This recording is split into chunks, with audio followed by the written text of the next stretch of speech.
Hola, bueno, la intención acá en este video va a ser brindar un acercamiento a la cuestión de la verdad y la ciencia según Nietzsche, ¿no? Y bueno, vamos a arrancar con una pregunta. A ver, ¿para qué está el sol?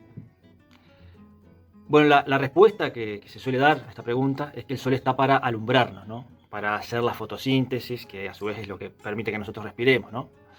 Eh, Eso es lo que está como instalado en el sentido común, digamos, ¿no? En lo que más o menos todo el mundo piensa.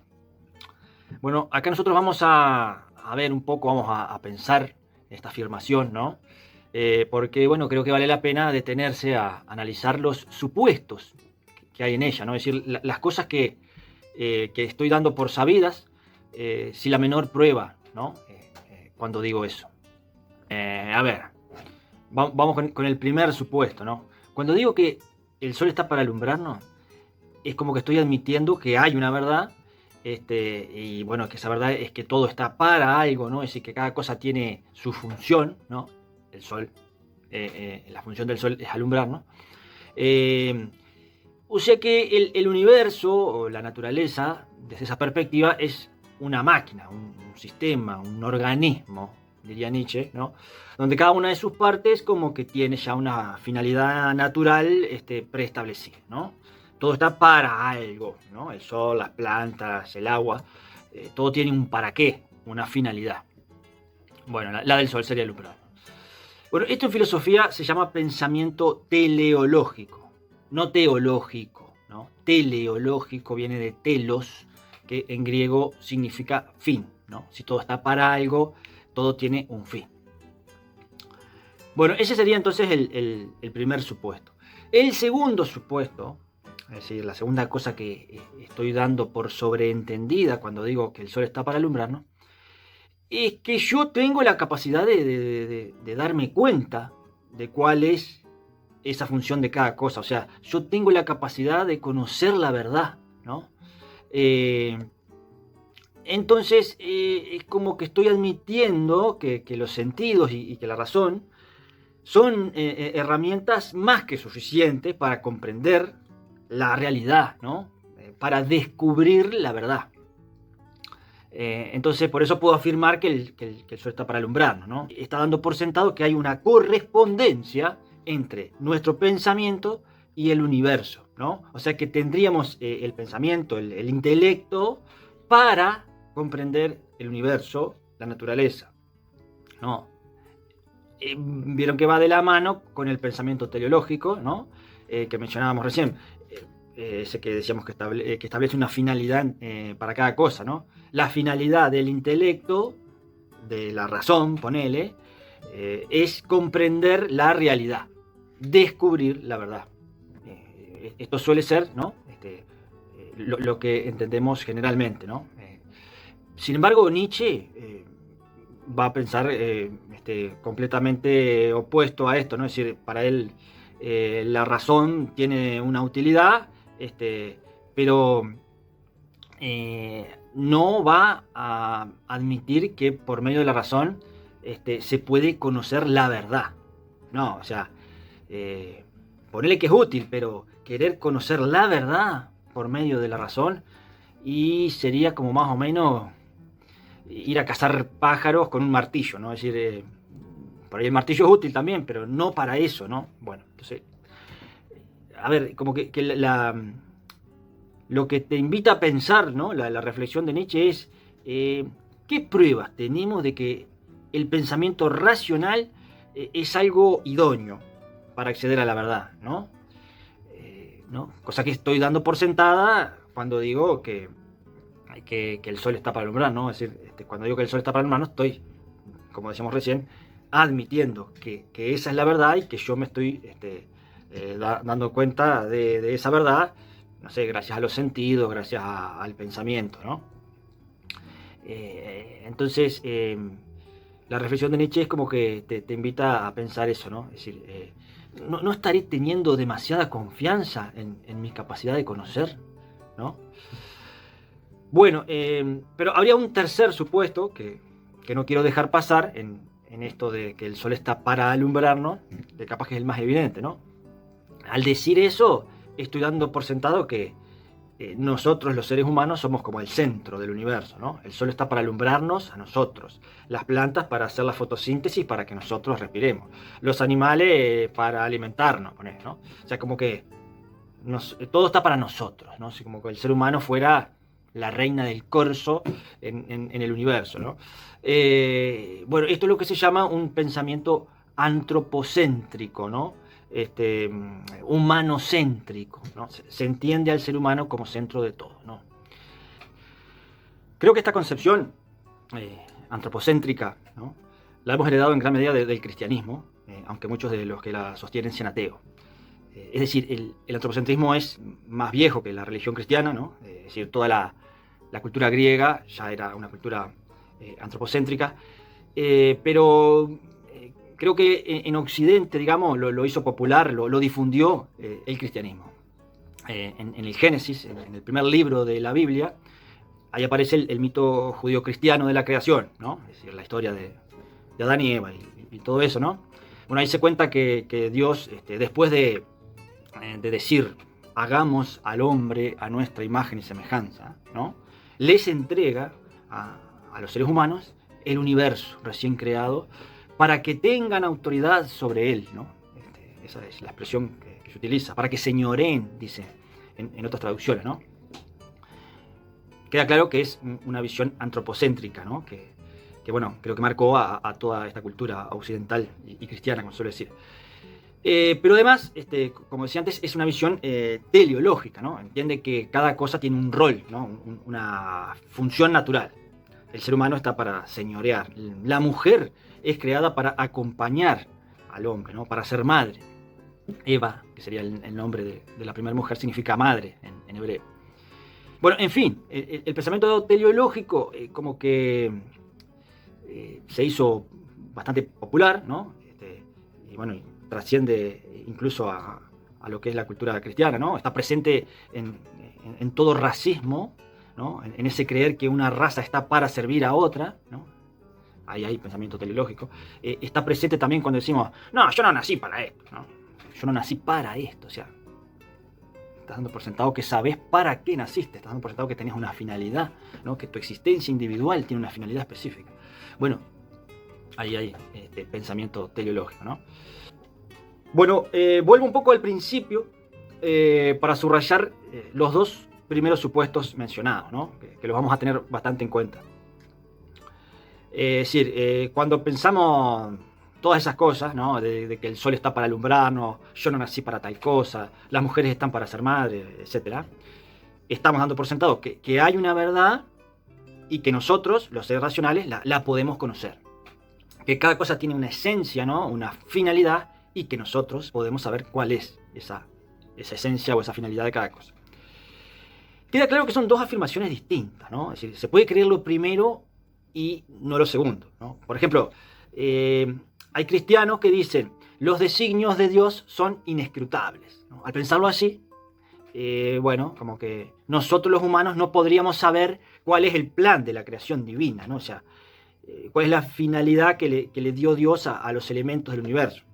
Es una postura, si se quiere, más humilde que la que tiene el que dice el sol está para alumbrarnos, ¿no? Que ese sí está dando por sentadas las dos afirmaciones, ¿no?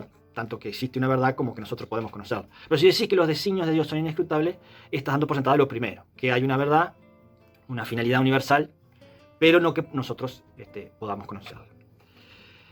Bueno, en fin, Nietzsche va a negar los tres supuestos, ¿no? Tanto lo de que hay una verdad, como lo de que nosotros podemos conocerla, y que todo está para el ser humano, ¿no? Es decir, a él le parece patético que pensemos así, ¿no? Le parece como repugnante, ¿no?, creer esas cosas. Siguiendo, a ver, con el ejemplo del sol, ¿no? El sol existe hace millones de años. Y el ser humano, unos cuantos miles de años, ¿no? Aproximadamente unos 70.000 años. O sea, la existencia humana es algo muy reciente y que posiblemente se va a acabar mucho antes que el sol, ¿no? Una frase de Nietzsche que leo dice, hubo eternidades en las que no existió, y cuando desaparezca no habrá ocurrido nada. Dice Nietzsche refiriéndose al ser humano, ¿no? Es decir, al sol, al universo entero, ¿no? Le da lo mismo que el ser humano exista o no. Es decir, esto me hace acordar al tango ese que dice: bajo el burlón mirar de las estrellas que con indiferencia hoy me ven volver. Es decir, a ver, hay un tipo ahí, ¿no? En ese tango, ¿no? En la historia que cuenta el tango. Hay un tipo sufriendo porque vuelve y se encuentra con su pasado, ¿no? Los recuerdos. Sin embargo, a las estrellas no les importa, ni bola le dan, ¿no? Porque no les importan los destinos humanos, ¿no? Es decir, si van, vuelven, se enamoran, nacen, mueren. Porque las estrellas son mucho más viejas bueno, y van a desaparecer, todo parece indicar, mucho más tarde que nosotros. Es decir, sí, ¿acaso el sol bueno, que está para alumbrarnos, cómo se aburría antes de que nosotros apareciéramos? Ay, cómo nos va a extrañar cuando nosotros no estemos, ¿no? Es como muy ingenuo pensar así, ¿no? Dice Nietzsche que pensar así sería como que un mosquito pensara: soy el centro alado del mundo, ¿no? El mosquito, ¿no? El mosquito que para nosotros es un ser insignificante. Bueno, mucho más insignificante somos nosotros para el sol. Porque, bueno, por lo menos el mosquito a nosotros nos molesta, ¿no? Es decir, nosotros al sol ni eso. Entonces, lo que dice Nietzsche frente a esto es: guardémonos de creer que el universo sea una máquina.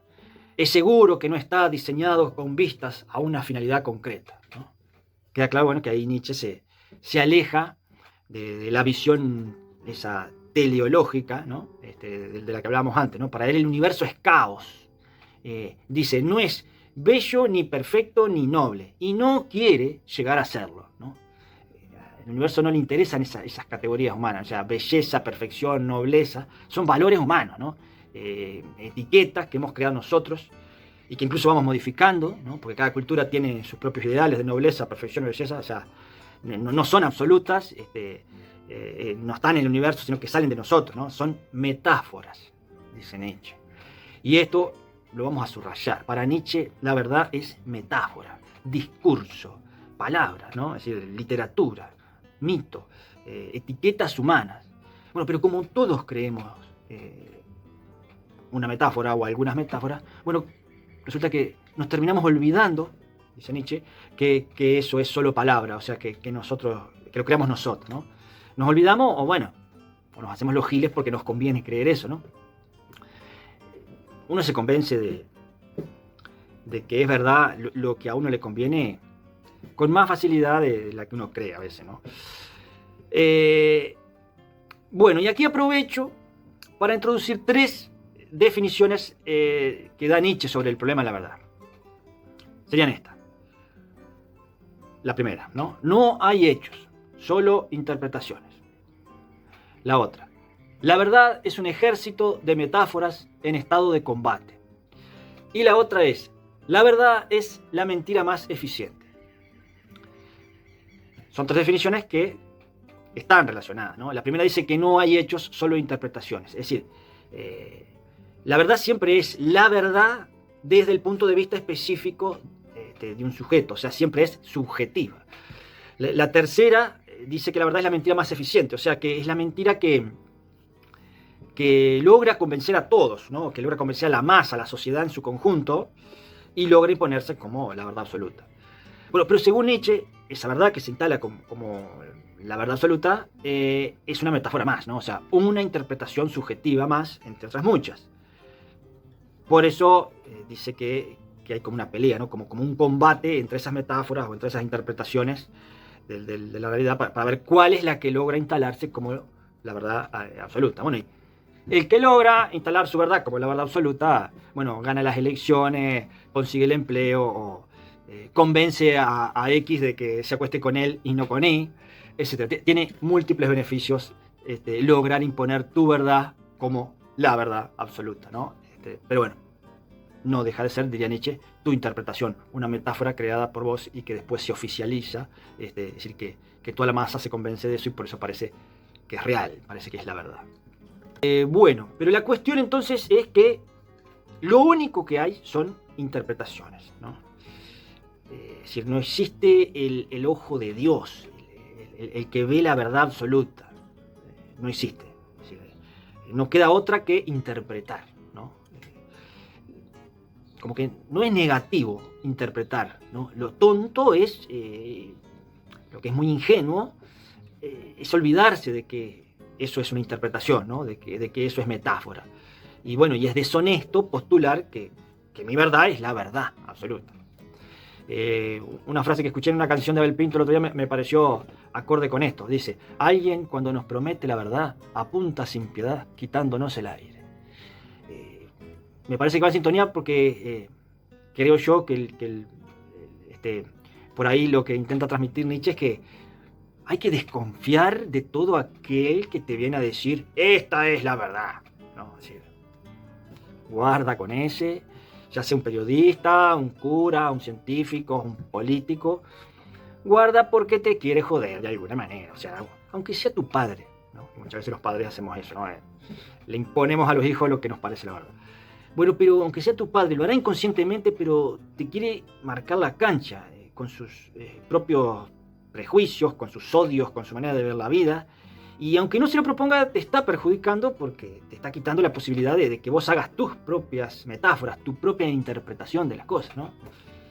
Un caníbal desdentado enseñando a masticar, diría Patricio Rey, ¿no? A ese padre que da consejos y dice esta es la verdad. En todo caso, ¿no? Frente a esto de la ausencia de verdad, lo que estaría bueno podría ser el diálogo, ¿no? Si no hay verdades absolutas, bueno, dialoguemos, vos, a ver, no me venga a querer encajar tu interpretación como si fuera la verdad, ¿no? Porque si no, bueno, yo te largo la mía y lo único que queda es el choque, la grieta, como se dice, ¿no? Cerrarse cada cual en su postura y chocar contra todo lo que piensa distinto, ¿no? A ver, puliendo un poco esto, así que quedaría claro que frente a la ausencia de verdad hay como dos posturas que podrían ser opuestas, ¿no? Una sería cerrarse la interpretación propia, porque total no hay verdad, entonces todo da lo mismo, así que bueno, frente a eso yo me aferro a mi interpretación, que es la que más me sirve, y no tomo en cuenta a nadie más, ¿no? Por ejemplo, para mí la Tierra es plana y se acabó, no me importa lo que digan los demás. Bueno, pero la otra postura frente a la ausencia de verdad absoluta sería tomarlo como una posibilidad de apertura a las opiniones del otro, ¿no? Para un poquito, o sea, si no hay verdad, entonces, por más convencido que yo esté de algo, puede ser de otra manera. Voy a escuchar otras versiones, ¿no? Esta me parece una postura mucho más interesante. Es decir, si todos o muchos la adoptáramos a esta actitud, yo creo que nos haría mucho mejor como sociedad. Seríamos una sociedad más democrática, más abierta, ¿no? Hay toda una teoría de la argumentación que se llama la teoría pragmadialéctica, que bueno, hace hincapié justamente en la necesidad de argumentar pensando en llegar a acuerdos, en resolver conflictos, no en convencer al otro a como dé lugar, ¿no? Bueno, creo que es una teoría que va en sintonía con esta segunda actitud, ¿no? Frente a la ausencia de verdad. Bueno, una aclaración que me parece importante hacer frente a todo esto, una aclaración que está basada en Derrida, un filósofo francés muy influenciado por Nietzsche, sería esta, ¿no? A ver, al decir que no hay verdad, no quiere decir que todo lo que se afirma es mentira. O sea, acá está, a ver, ¿qué entendemos por mentira, ¿no? Yo lo voy a plantear de la siguiente manera. Tomemos dos frases que parece que dijeran lo mismo, ¿no? Dos frases que solemos escuchar. Los niños siempre dicen la verdad. Y la otra frase es, los niños nunca mienten. Desde la perspectiva nietzscheana, se podría decir, los niños no mienten. Porque siempre dicen lo que creen que es la verdad. El tema es que ni los niños ni los adultos pueden decir la verdad absoluta, porque no existe. ¿No? Es decir, todo lo que tomamos por verdad es metáfora, etiqueta humana, construcción cultural. Dicho de otra manera, no mentir es decir lo que creo que es verdad, ¿no? Por eso los niños no mienten. Es una cuestión de intenciones, ¿no? No tiene que ver con la capacidad de conocimiento que tenemos, ¿no? Es un problema ético. Yo te digo lo que creo que es verdad, entonces no te estoy mintiendo, ¿no? Ahora, la pregunta sobre si yo puedo conocer la verdad es otro tema. Ese sí tiene que ver con la capacidad o la posibilidad de conocer, no tiene que ver con la intención de mentir. Este no es un problema ético, es un problema epistemológico, gnosiológico. Bueno, este es el problema que estamos tratando acá, ¿no? Es decir, si podemos o no conocer la verdad. Vamos a empezar a considerar la concepción que tiene Nietzsche de la ciencia, que nos va a permitir desarrollar mejor su concepción de la verdad, o sea, de la ausencia de verdad. Bueno, hasta ahora lo que venimos diciendo es que para él la verdad es una construcción humana, una metáfora, una versión de los hechos aceptada por toda la sociedad, pero bueno, que para él no hay verdad absoluta, o por lo menos no es posible conocerla, ¿no? Bueno, desde esta perspectiva, la ciencia queda más o menos al mismo nivel que la religión. Por lo menos, si creemos que la ciencia es portadora de la verdad, ¿no? Otra cosa que suele pensar el sentido común, ¿no? Cuando se dice, esto está científicamente comprobado. Eso se entiende como que eso, si está científicamente comprobado, es la verdad, es una verdad absoluta. Bueno, pero para Nietzsche, ciencia y religión no son tan distintas, ¿no? Dice que ambas implican una fe. Yo diría que una fe en los dos supuestos que mencionamos primero, más atrás, ¿no? Es decir, una fe en que existe la verdad, que existe un universo ordenado con cierta finalidad, que respeta ciertas leyes, ¿no?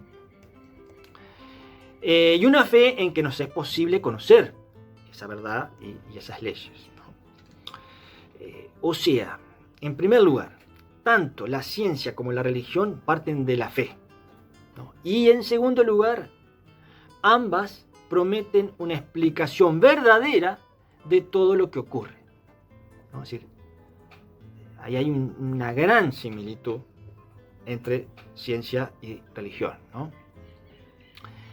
Quiero traer a colación aquí algo que vi circulando en las redes sociales y que tiene que ver con esto. Son una serie de definiciones así muy simplistas acerca de la filosofía, la metafísica, la teología y la ciencia. Y decía lo siguiente: filosofía es como estar en una habitación oscura buscando un gato negro solo pensándolo. Metafísica es como estar en una habitación oscura buscando un gato negro que no está allí. Teología, o sea, religión, es como estar en una habitación oscura buscando un gato negro que no está ahí, pero afirmar con seguridad a los demás, ¡lo encontré! Ciencia es como estar en una habitación oscura y encender la luz para ver qué hay realmente ahí. Impresionante, ¿no? O sea, esto es más o menos lo mismo que decir que la ciencia es superior a todas las otras ramas del conocimiento, a la filosofía, a la metafísica, pero sobre todo a la religión, ¿no? Porque la religión es como la más crédula, ¿no? Es esa explicación mitológica, no comprobada, incluso se cataloga de no racional, cosa que podría ser discutible, y que la ciencia, en cambio, es racional y además se basa en hechos observables, objetivos. Y eso es lo que le permite conocer la realidad, ¿no? La verdad, la posta. Bueno, pero para Nietzsche no hay hechos objetivos, ¿no? Hay solo interpretaciones subjetivas. Y esto nos vamos a detener a analizarlo. Es decir, cuando describimos los hechos, no solo estamos condicionados por nuestros sentidos, es decir, y hay buenos motivos para sostener que nuestros ojos no ven de la misma manera que los ojos de los individuos de otras especies, ¿no? Y además de que por ahí no vemos igual que las vacas, ¿quién sabe si todos los seres humanos percibimos de la misma manera? Sí, ahí tenemos la cuestión de los daltónicos, ¿no? Los daltónicos no perciben de la misma manera que los que no son daltónicos. Bueno, pero no solo es eso, es decir, no solo está en juego la sensibilidad, ¿no? Los sentidos, porque cuando describimos un hecho, cuando decimos pasó tal cosa, o esto es tal cosa, no solo están en juego nuestros sentidos, ¿no? Sino que también está presente nuestro intelecto, ¿no? Nuestra mente, nuestra forma de pensar y de interpretar lo que vemos, ¿no? Entonces, aunque todos viéramos lo mismo, ponele, ¿no? Ponele que todos vemos igual, ¿no? Que no hay daltónico, que todos tenemos los ojos igual y vemos lo mismo, ¿no? Al decir esto es tal cosa, estamos absolutamente influenciados por la cultura en la que nos hemos educado. Porque esa manera de pensar no es tuya nada más. A ver, nuestro pensamiento está atravesado por la cultura, ¿no? Es decir, por años de vivir en una familia, en una comunidad, de ir a una escuela. Y bueno, y todo eso es lo que en definitiva conforma lo que hoy es tu manera de pensar, tu pensamiento. Entonces, por más independiente que vos te creas intelectualmente, estás atravesado por la cultura, se te metió sin que vos te dieras cuenta, ¿no? Inconscientemente. O sea que al interpretar un hecho subjetivamente, yo solo, sin hablar con nadie, sin darme cuenta, pongo en funcionamiento una manera de pensar propia de mi cultura, ¿no? Es decir, todo un sistema de pensamiento que está cargado de prejuicios, de concepciones políticas, morales, sexuales, religiosas, etc. Es decir, por eso es que no hay hechos, hay solo interpretaciones, ¿no? Interpretaciones subjetivas, individuales, pero atravesadas por la cultura del sujeto que interpreta, ¿no? Bueno, nos vamos a detener un buen rato en este asunto, porque es como el meollo, ¿no? de esta cuestión. Vamos a poner una serie de ejemplos, ¿no? para aclararlo a todo esto, ¿no? Para intentar comprender todo lo que implica esto de que no haya verdad absoluta y de que todo sea interpretación, o sea, metáforas que se instalan como la verdad. Porque no es solo que frente a un hecho, la pandemia de coronavirus, por ejemplo, va a haber múltiples interpretaciones. No es solo eso. Te quedás corto si pensás que es nada más que eso. Porque si toda la verdad es metáfora, eso implica una interpelación total de cada una de tus creencias, ¿no? Bueno, entonces vamos con el primer ejemplo, ¿no? Vamos a continuar la cuestión aquella, ¿no? Del gato negro, ¿no? El ejemplo del gato negro que mencionamos antes. A ver, cuando el científico prende la luz para ver lo que hay, no importa lo que haya, él le va a imponer a lo que ve, a lo que se encuentre, una serie de conceptos y categorías que ya trae en su mente antes de ver nada. Por ejemplo, ya sabe que lo que va a ver va a ser catalogado como un ser vivo o no. Bueno, si es un ser vivo, lo clasificará como vegetal o animal. Si es un animal, lo va a clasificar como vertebrado o invertebrado. Bueno, si es un vertebrado, como mamífero, como ave, o pez, o reptil, o anfibio, etc. Esto, es decir, a lo que se encuentre, ¿no? Lo va a hacer entrar a prepo en alguna de esas categorías que ya tiene en la mente de antemano, ¿no? Es decir, a lo sumo agregará alguna categoría más, si es muy necesario, pero siempre tratando de respetar lo más posible ese esquema original, ¿no? Es decir, no va el científico, ni nadie, va con la mente en blanco a captar la esencia primero, para que luego el pensamiento elabore algún concepto, sino que ya lleva en la mente, de antemano, a priori, los conceptos que le va a adjudicar a ese ser, que aún no ha visto, ¿no? Y bueno, y además esos conceptos no salieron de su mente, ¿no? Sino, como decíamos antes, los aprendió así, de su cultura, de su comunidad científica, ¿no? Y bueno, entonces él se los va a aplicar a todo lo que ve, ¿no? Y le va a parecer anómalo, ¿no? O una anomalía, lo que no encaja en alguno de esos conceptos, ¿no? De manera que el lenguaje que aprendimos, ¿no? Los conceptos que incorporamos en nuestra lengua materna, en los que usamos para hablar, condicionan no solo nuestra forma de hablar, sino que condicionan nuestra forma de pensar también, ¿no? De pensar el mundo y todo lo que hay en él. A ver, cuando decimos que vamos a conocer el mundo, en realidad lo que hacemos es etiquetar lo que vemos con esos conceptos que ¿no? Es decir, con estas metáforas que ya teníamos en la mente de antemano. Y bueno, y eso es lo que llamamos conocer, ¿no? De manera que la ciencia, vista así, no es tan objetiva como se supone. También tiene sus prejuicios, sus supuestos, sus conceptos, sus metáforas y, bueno, sus condicionamientos culturales, porque esto es parte de toda la cultura, no solo de la ciencia. Otro ejemplo, para esto mismo, ahora un ejemplo tomado del mismo Nietzsche. Para él la ciencia está basada en dos grandes conceptos o metáforas, que son el tiempo y el espacio. La física newtoniana, que es la que estaba vigente en su época, ¿no? Siglo XIX, consideraba que el tiempo y el espacio son realidades absolutas, ¿no? Es recién Einstein, en el siglo XX, el que plantea que el tiempo y el espacio son relativos, ¿no? La teoría de la relatividad. Bueno, esto significa algo así como que, ¿no? Lo que dijo Einstein, significa algo así como que el tiempo y el espacio no son reales, ¿no? Sino que son reglas que tenemos en la mente, ¿no? Y usamos para ordenar los fenómenos que percibimos, ¿no? Igual que los conceptos, ¿no? De lo que hablamos antes, ¿no? Animal, vertebrado, invertebrado, etc. A ver, según Einstein, si viajamos a la velocidad de la luz en el espacio, ¿no? El tiempo correría más lento, ¿no? Es la famosa paradoja de los gemelos, ¿no?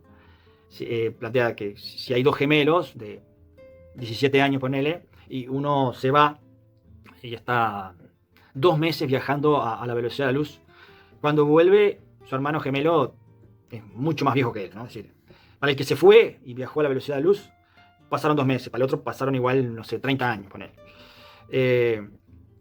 O sea que, según Einstein, el tiempo y el espacio no son dos cosas distintas, ¿no? Serían como una sola cosa. Si moviéndome a determinada velocidad en el espacio altero el tiempo, o sea que están conectados de alguna manera, habría que hablar del espacio-tiempo, ¿no? Así como un continuo, ¿no? Como una sola cosa. Y por tanto los conceptos que tenemos, ¿no?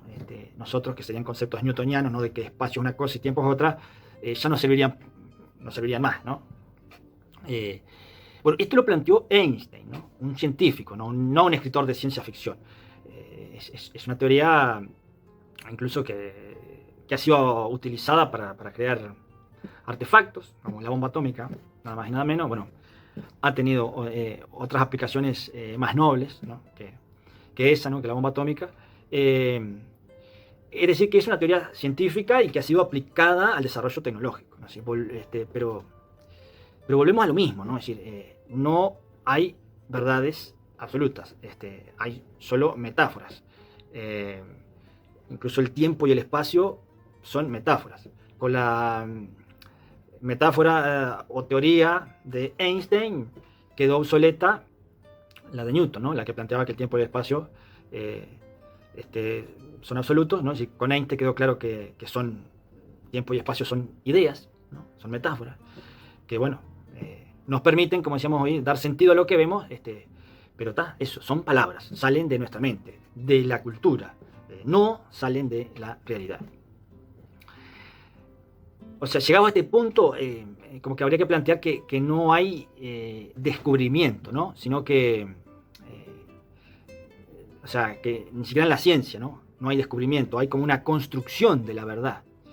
Es decir, el científico construye un discurso acerca de lo real a partir de sus observaciones, ¿no? Usando, bueno, no solo sus sentidos, sino usando a veces instrumentos como el microscopio, el telescopio, ¿no? Pero después haciendo entrar todo eso que ve en todo ese dispositivo, en todo ese sistema de conceptos que usa la ciencia de su época, ¿no? O sea, usando las metáforas oficiales de la ciencia del momento. Tiempo, espacio, gravedad, átomo, ¿no? Pero no, pero eso no son más que palabras, como decíamos recién, son conceptos, no son absolutas. De hecho, cambian bastante seguido. Es decir, la teoría que parecía verdadera hasta recién, porque estaba científicamente comprobada, ¿no? Como la de Newton, por ejemplo, bueno, es suplantada por otra teoría científica que bueno, es considerada mejor. O sea, hay que demostrar que la anterior no era la verdad absoluta y posiblemente la nueva tampoco lo sea, porque va a venir otra mejor en algún momento. Pasemos a otro ejemplo. Hay una famosa carta de un cacique indígena de la tribu Seattle, al presidente de Estados Unidos, ¿no? Es una carta de mediados del siglo XIX. Pierce era el presidente estadounidense en ese momento. Bueno, y le escribe el cacique indígena porque parece que querían trasladar a los indios a otro lado, ¿no? Para construir una vía de trenes donde ellos estaban, ¿no? Y bueno, entonces el cacique le explica, ¿no? En esa carta impresionante, le explica que, bueno, que para él no es lo mismo un pedazo de tierra que otro, ¿no? Es decir, porque ellos consideran que esa tierra es su madre, ¿no? Que los árboles y los ríos que hay ahí son sus hermanos. O sea, te hace ver que tiene una cosmovisión completamente distinta a la que tenemos nosotros los occidentales, ¿no? Es decir, o sea que el indio y yo, un occidental cualquiera, podríamos estar mirando el árbol que hay acá en el patio de mi casa, y bueno, y ponele que vemos exactamente igual, ¿no? Estaríamos percibiendo el mismo árbol, los mismos colores, la misma textura, pero aunque estemos mirando lo mismo, estamos viendo cosas distintas. Él vería a un hermano, yo vería leña o una linda sombra para sentarme a tomar mate. Si algún vecino me ofrece $1000 por el árbol, pero se lo vendo sin pensarlo, cosa que no haría con mi hermano, ¿no? Porque para mí el árbol no es un hermano, es una cosa, ¿no? O sea que, digamos que este es un buen ejemplo, ¿no? Me parece, para dejar claro eso de que no hay hechos, sino interpretaciones. Para ver que percibimos lo real, los hechos, no solo desde unos ojos y unos sentidos específicos, sino también desde una cultura, o sea, desde un paradigma determinado. En resumidas cuentas, el mismo árbol es un hecho distinto para el indio y para mí. No hay hechos, solo interpretaciones. Otro ejemplo, un ejemplo relacionado con lo económico, con el dinero. Yo puedo tomar un billete, este billete por ejemplo, de 200 pesos, y bueno, y puedo decir que es un hecho, que esto es un billete de 200 pesos, que vale por X cantidad de alimento, ¿no? Me daría para un poco de arroz, un poco de fideo, harina, algunas frutas. Sin embargo, no deja de ser un pedazo de papel, ¿no? Que si vale por X cantidad de cosas, incluidos alimentos, nada más y nada menos, es porque mi comunidad imagina eso, imagina que este papelucho tiene ese valor. Es decir, hay un acuerdo comunitario de otorgarle a estos papeles un determinado valor de cambio. Pero cuando pase un tiempo, ¿no? y la comunidad haga otros acuerdos, por ejemplo, le cambie el color al billete de 200 pesos, este papel seguirá siendo el mismo, ¿no? Pero ya no va a tener el valor ese que le damos, ¿no? Es decir, quiere decir que el valor que tiene este papel es algo cultural, no es un hecho. Por lo menos no es un hecho independiente de la sociedad. El valor de un billete es una creación de los seres humanos, no es algo que por sí mismo tenga ese objeto. Lo mismo pasa con la propiedad privada, ¿no? Es decir, un auto no es mío hasta que yo, el vendedor y el escribano firmamos un contrato de compra-venta. Firma el vendedor, firmo yo, no es mío todavía, pero después viene la sacrosanta firma del escribano, y bueno, a partir de ese momento, ahí sí, el auto se transforma en mi auto, ¿no? Es un ritual, ¿no? Es decir, no es muy distinto eso de firmar un contrato de compra-venta a cuando el sacerdote declara marido y mujer a una pareja, o cuando el brujo de la tribu declara que un adolescente pasa a ser un hombre. Parecería que hay como un acto de magia, ¿no? que transforma la realidad, ¿no? Es decir, aunque desde cierta perspectiva no pasa nada, bueno, pero como toda la sociedad imagina que ahí está pasando algo importante, cuando en realidad lo que hacemos al firmar un contrato de compraventa es rayar un papel, ¿no?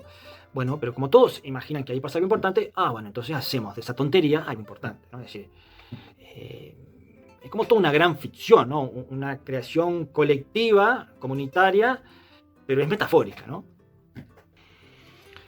Bueno, vamos a poner un último ejemplo para explicar esto de que de que no hay hechos, solo interpretaciones y de que la verdad es metáfora.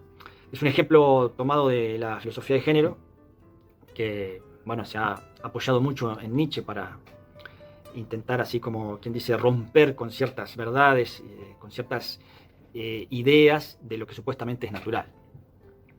Vamos a ver. Yo podría decir que es un hecho que nací hombre, ¿no? Otra persona dirá que es un hecho que nació mujer.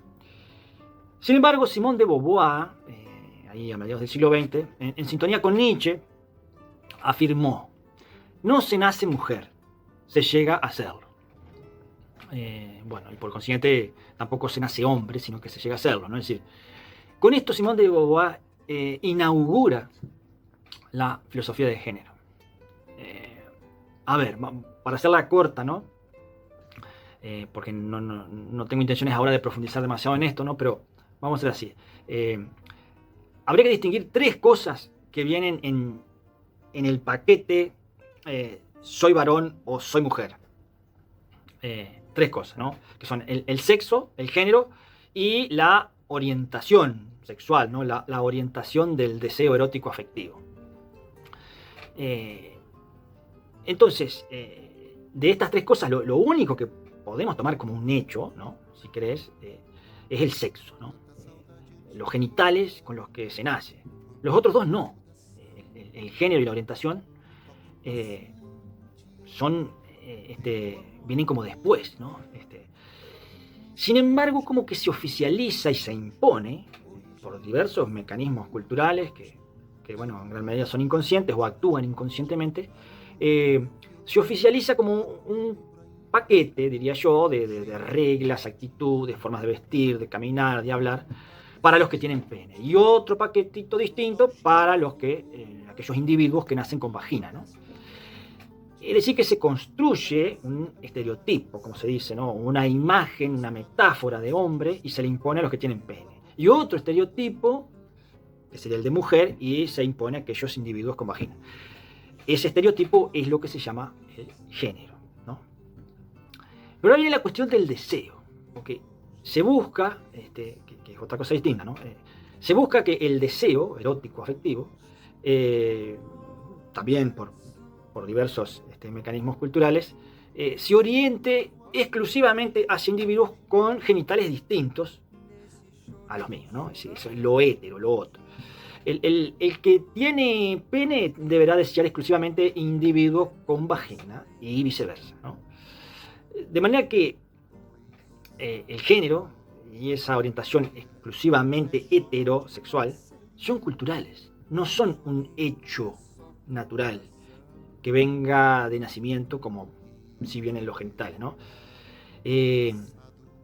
Pero es como increíble que la cultura llegue al punto de programar nuestro deseo sexual. Sin embargo, es muy probable que a mí me cause rechazo una mujer que no se depila, por ejemplo, ¿no? Cuando eso es lo natural, ¿no? Es decir, lo que parecería que tiene que ser más espontáneo, más natural, incluso más salvaje en nosotros, ¿no? El deseo sexual también está dirigido culturalmente. Estamos programados para desear un estereotipo, ¿no? Una mina depilada, ¿no? Es una metáfora de mujer.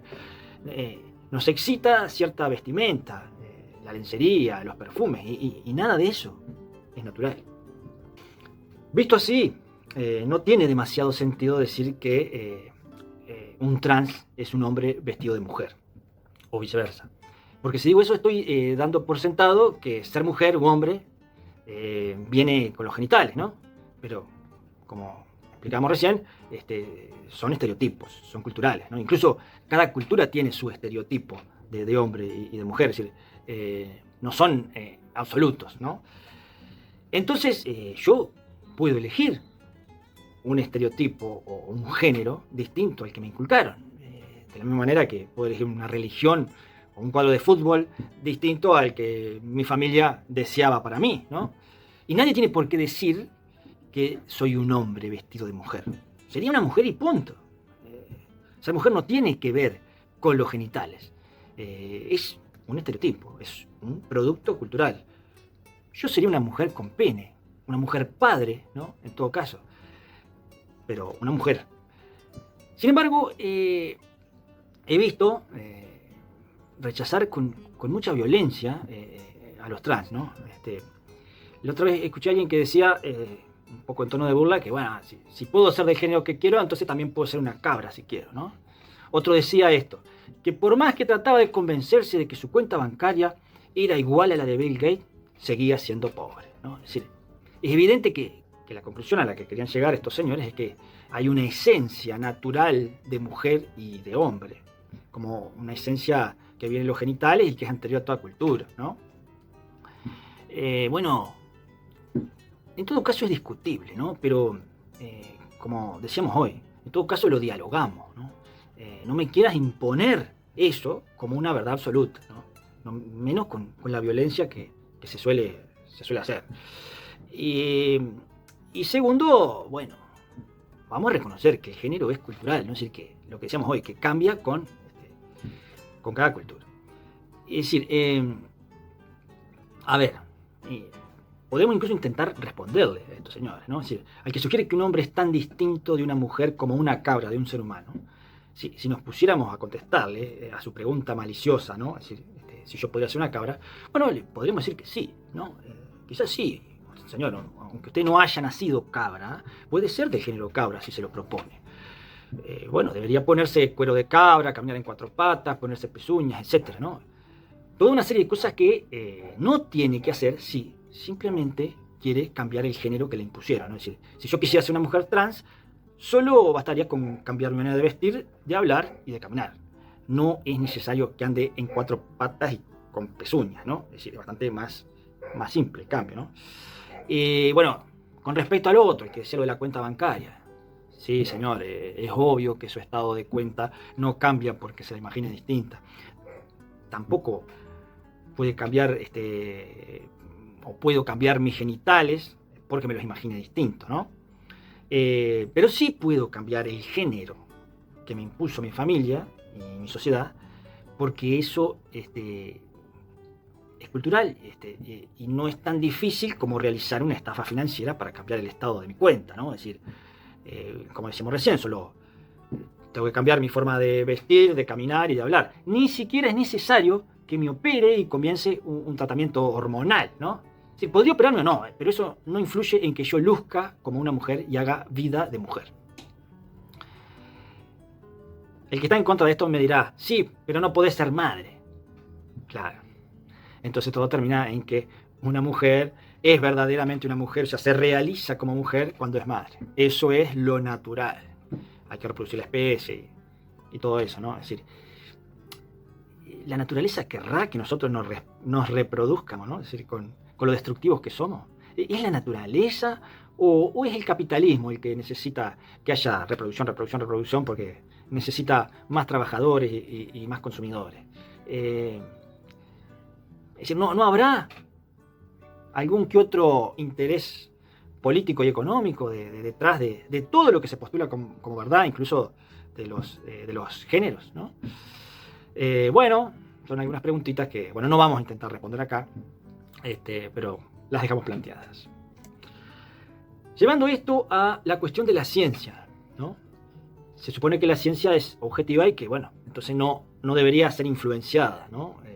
Por lo social. Sin embargo, no es impermeable la ciencia a todo esto, ¿no? Es decir, ha ocurrido que cuando nace una persona intersexo, ¿no? Es decir, sin una genitalidad claramente de varón o de mujer, esa persona es operada, ¿no? O se sugiere a los padres una operación lo más pronto posible durante la niñez para transformar estéticamente a ese individuo, ¿no? Sin tener la menor idea de cómo va a evolucionar psicológicamente después de esa persona, ¿no? Es decir, qué genitales va a querer tener. Pero bueno, en nombre de la ciencia, el médico dice que hay una malformación, ¿no? Se da por sentado que la naturaleza se equivocó porque no está cumpliendo con dejar claro qué clase de ser humano es, ¿no? Es decir, con lo que nosotros establecimos que tiene que ser un ser humano, es decir, o un hombre o una mujer, ¿no? Podríamos tomar la frase de Nietzsche mencionada antes, ¿no? La que dice que el universo no quiere ajustarse a las categorías humanas, ¿no?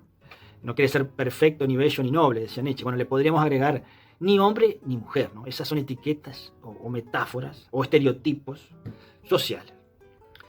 Y quiero aprovechar este último ejemplo para profundizar lo de la influencia del lenguaje en la interpretación de la verdad, ¿no? Una de las cosas que suele molestar con respecto a los trans es que no se sabe si decirle él o ella, él o la, ¿no?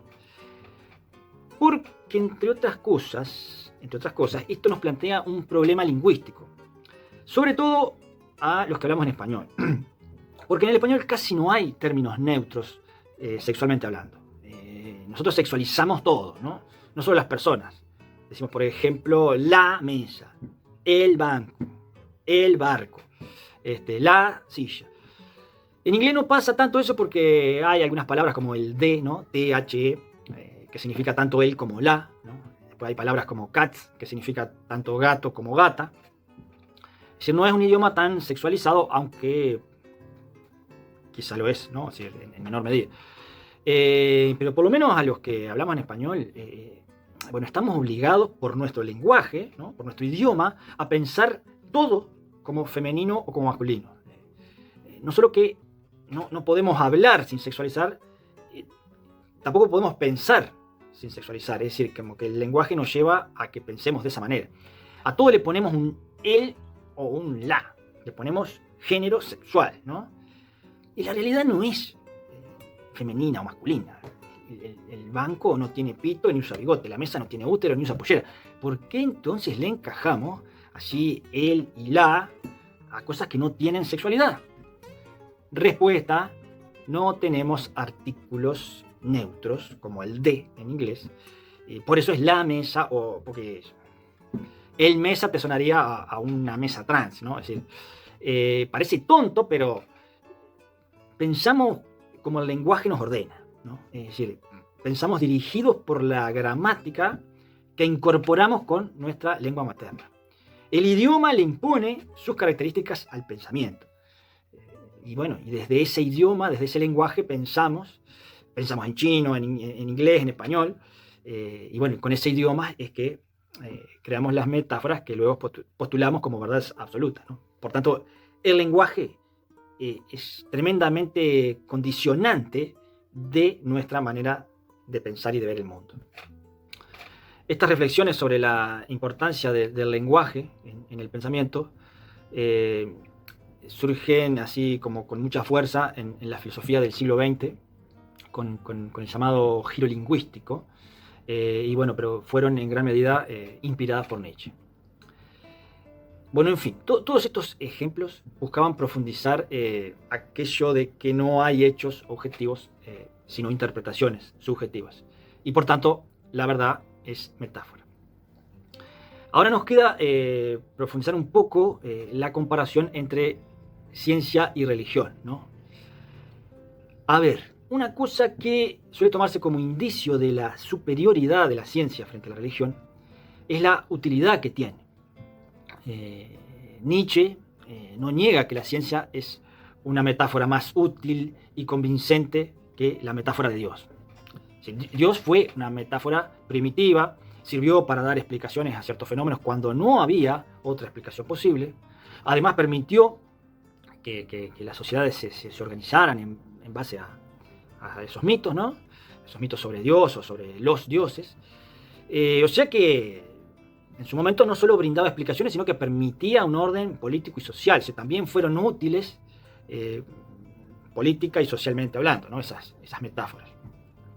Pero luego la metáfora de Dios quedó obsoleta y llegó la ciencia, matematizando el universo, es decir, encontrando relaciones matemáticas entre los distintos fenómenos que nos rodean. Y bueno, esto no solo fue una explicación más convincente, sino que permitió nuevas aplicaciones, avances tecnológicos en el transporte, la industria, en la guerra, sobre todo en la guerra. Bueno, o sea, fue más útil la metáfora de la ciencia que la metáfora de Dios. Le ganó el combate, ese combate de metáforas que dice Nietzsche que hay. Bueno, entonces es esperable que con el paso del tiempo también vengan otras teorías científicas que sean mejores metáforas que las que están vigentes ahora, y bueno, o que venga otra cosa que supere a la ciencia en su conjunto como metáfora, que sea más sofisticada, digamos, y que la suplante. Pero en definitiva, tanto la ciencia como la religión son metáforas, palabras, conceptos, discurso, literatura. Una verdad que se pone de moda, pero no son la verdad. El hecho de que cada tanto caduquen y otra teoría más sofisticada la suplante, debería dejarlo claro, ¿no? Ante la evidente utilidad de la ciencia, Nietzsche va a decir que todos los animales desarrollan algún sentido o capacidad para sobrevivir, ¿no? El ser humano desarrolla la razón y la ciencia, ¿no? Como no tiene grandes dientes, ni una gran visión, ni un gran oído, ni es muy rápido, bueno, entonces desarrolló el intelecto.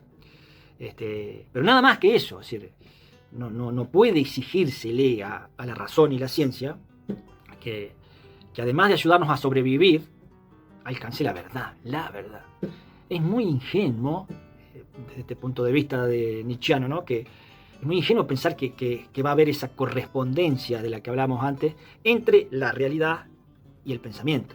Es decir, el universo es inmenso, es caótico, cambiante.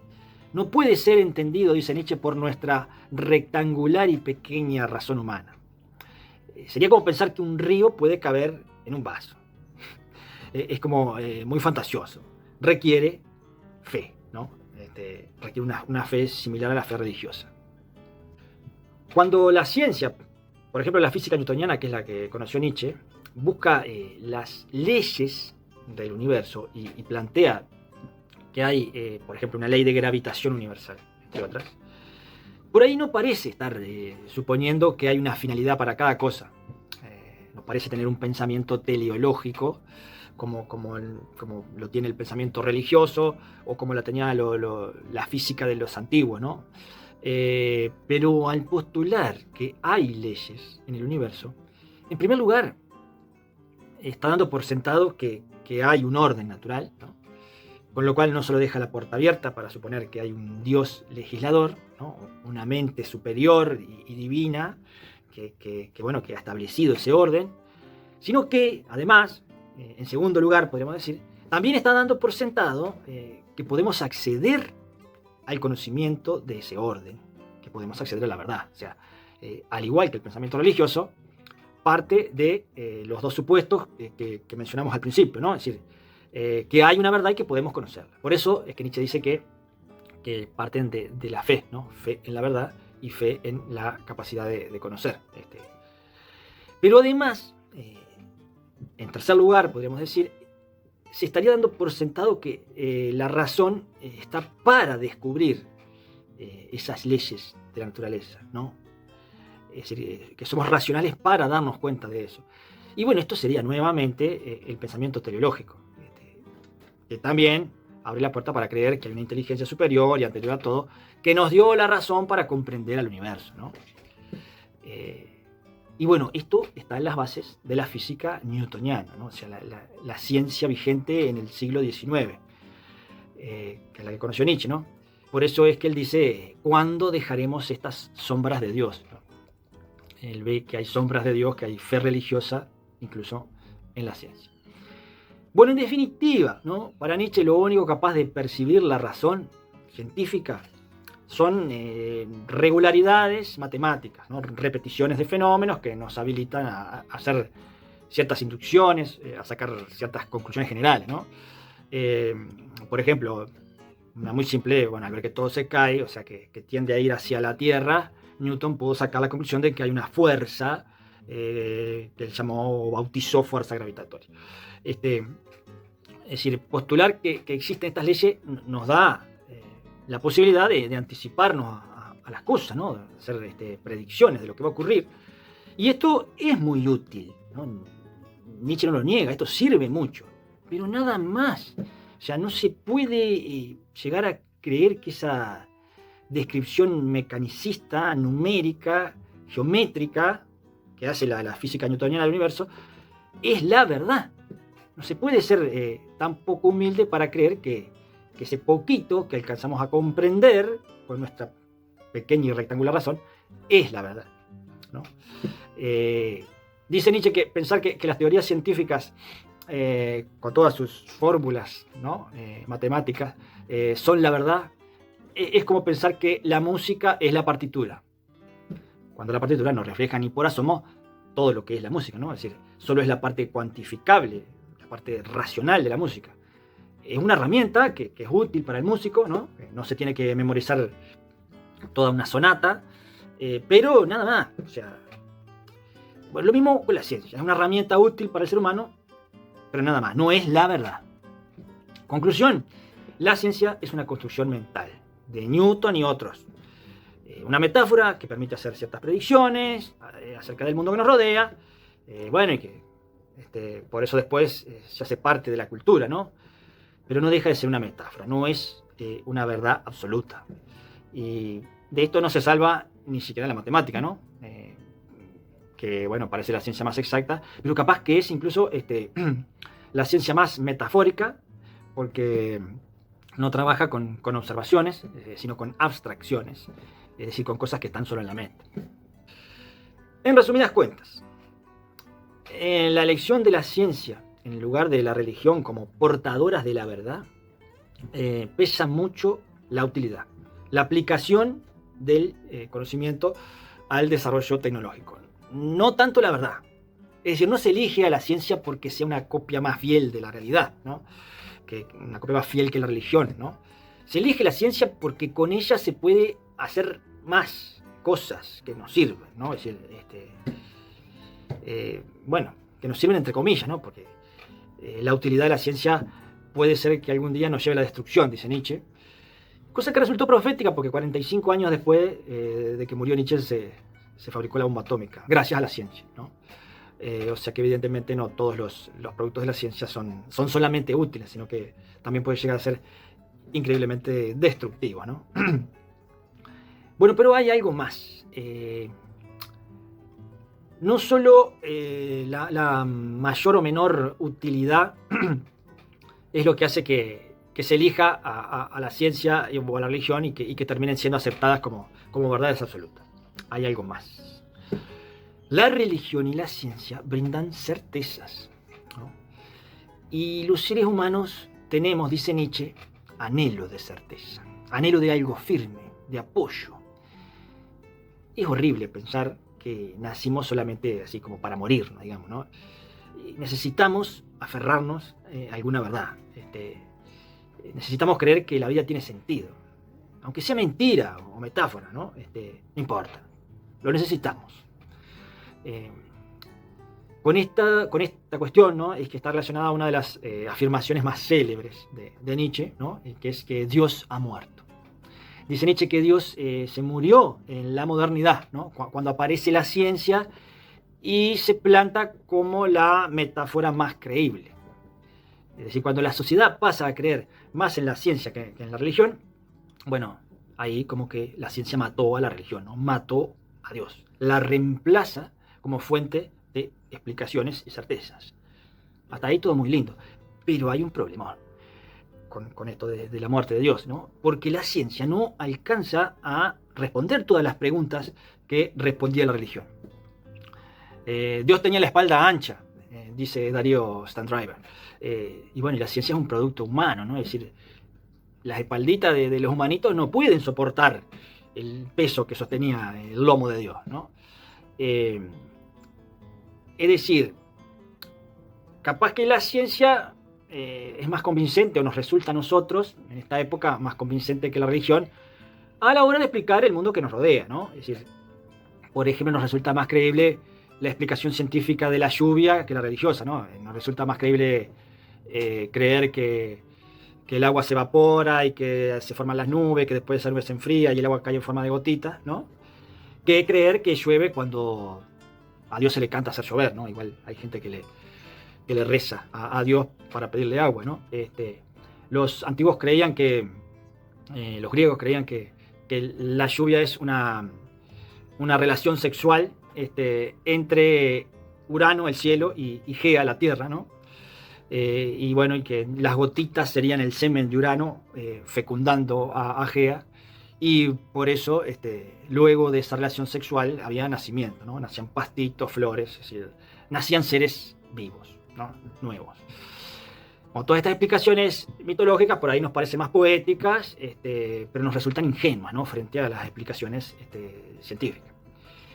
Bueno, pero como decíamos antes, la ciencia no es capaz de responder todas las cosas que sí respondía la religión.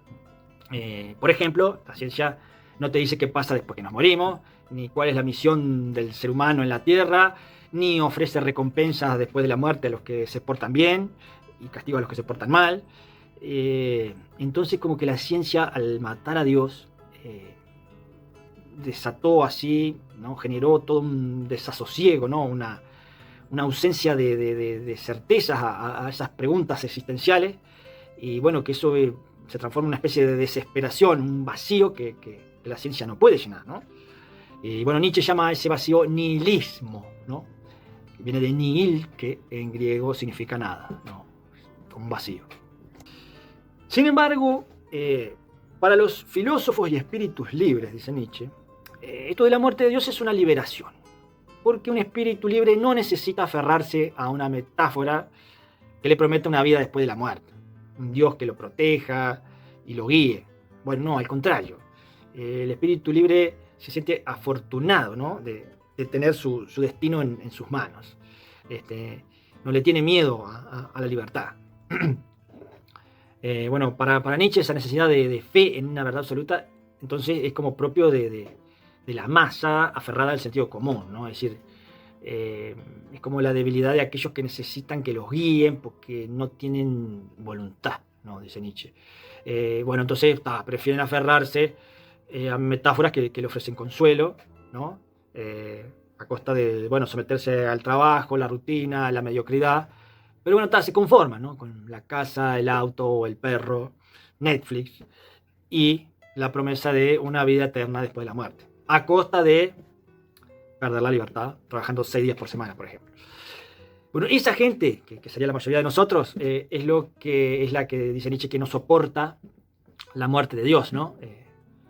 En cambio, el individuo con voluntad, dice Nietzsche, vive su vida de forma artística, creando sus propias metáforas y sabiendo que son metáforas creadas por él. Y bueno, y justamente por eso tienen más sentido que una supuesta verdad que no es más que una metáfora impuesta culturalmente. O sea que acá habría que aclarar que el arte es también metáfora, ¿no? Es decir, al igual que la religión y que la ciencia. Nada más que el arte tiene la nobleza de presentarse como una metáfora y busca ser aceptado como metáfora. No se presenta nunca como una verdad absoluta, ¿no? Entonces ahí está la nobleza del arte. Quizá para mostrar el camino del hombre que elige seguir su voluntad, ¿no? Y no el de la masa, Nietzsche nos dejó una hermosa metáfora que desafía la concepción del tiempo lineal propia de la cultura occidental, ¿no? Esa concepción de que el tiempo es una línea recta hacia el infinito, ¿no? Que es como lo solemos representar. Y nos propone pensar al tiempo como algo circular, ¿no? Dice, ¿qué pasaría si un día se te aparece un demonio y te dice que vos vas a vivir tu vida sin ningún cambio infinitas veces? Es decir, tu vida desde el nacimiento, tal como la has vivido hasta el fin de tus días, la vas a tener que volver a vivir y volver a vivir y volver a vivir y volver a vivir sin ningún cambio, ¿no? Nietzsche propone creer que esto es así. No importa si esto es verdad, o sea, sacá la verdad del medio. ¿Sí? Pero está bueno que encares la vida pensando que esto es así, porque de esa manera vos te vas a poner, vas a ser el único juez de tu vida, te vas a olvidar del qué dirán, de Dios, es decir, vas a sacar toda entidad metafísica. Y vos solo vas a ser el juez de tu vida y vos te vas a proponer vivir una vida que esté bueno vivir innumerables veces. Quería resaltar algunos materiales que utilicé para preparar esta charla. Bueno, las obras de Nietzsche en las que me basé son fundamentalmente sobre verdad y mentira en sentido extramoral y en la Gaia Ciencia, ¿no? Bueno, tomé algunos ejemplos de de un libro de Yuval Noah Harari, ¿no? Que se llama Sapiens, de animales a dioses. Y bueno, también me fue muy enriquecedora, ¿no? Inspiradora una clase de Darío Stenriver este, sobre la posverdad que se encuentra en YouTube. Bueno, muchas gracias y espero que esto les haya servido.